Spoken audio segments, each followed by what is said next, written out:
几百年从没干涸的老池塘，水位突然急剧下降，重新注水后，大量怪异生物浮出水面。这些怪虾究竟是何来头？百年池塘难道真是毁在他们手中吗？事情发生在云南的一个小山村，村头的池塘突然干涸，怪异生物泛滥成灾，村里一时间人心惶惶，担心有天灾降临，大难临头。别看池塘不大，来头可不小，已经有几百年的历史，见证了一代又一代村民长大成熟，成家立业。哪怕遇上旱灾，水位也没有丝毫下降，在村里是十分神圣的存在。村民们十分敬畏这个隐居深山的活水塘，是村里牲畜的天然饮水池。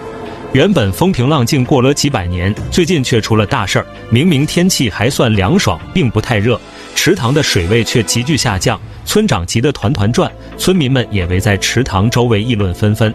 胆大的村民拿着网兜就下了水，想乘机捞2尾鱼回家开荤，结果一网下去彻底傻了眼，一条没捞着不说，人也陷在1尺深的淤泥里，怎么拔都拔不动。围观的村民不信邪，纷纷上手拿网打捞，都是一无所获。这下糟了，以前池塘虽然没人看管，但里面的草鱼一捞一个准。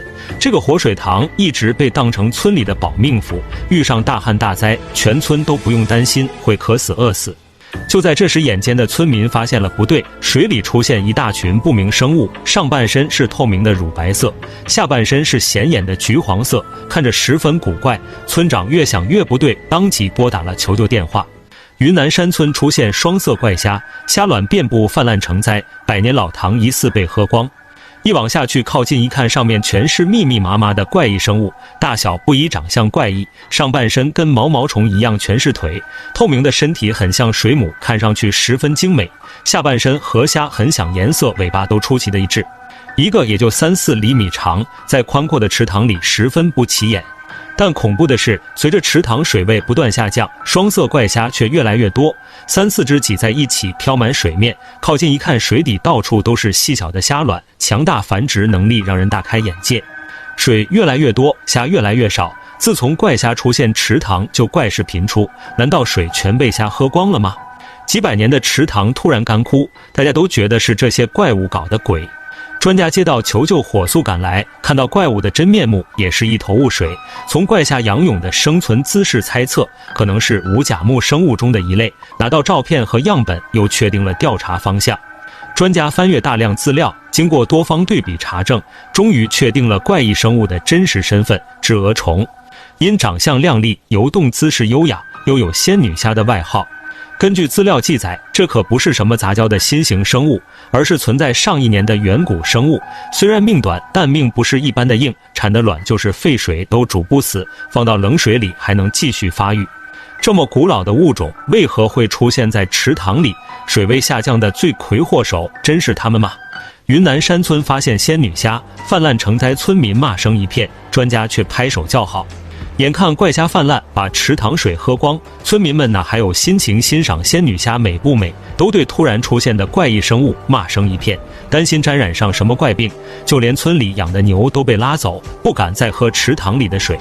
作为繁衍上亿年的地球原住民，据分析，雉鹅虫很有可能和恐龙做过邻居，能在几亿年的山河巨变中存活下来。除了生命力顽强，强大的生存能力也让无数生物难以模仿。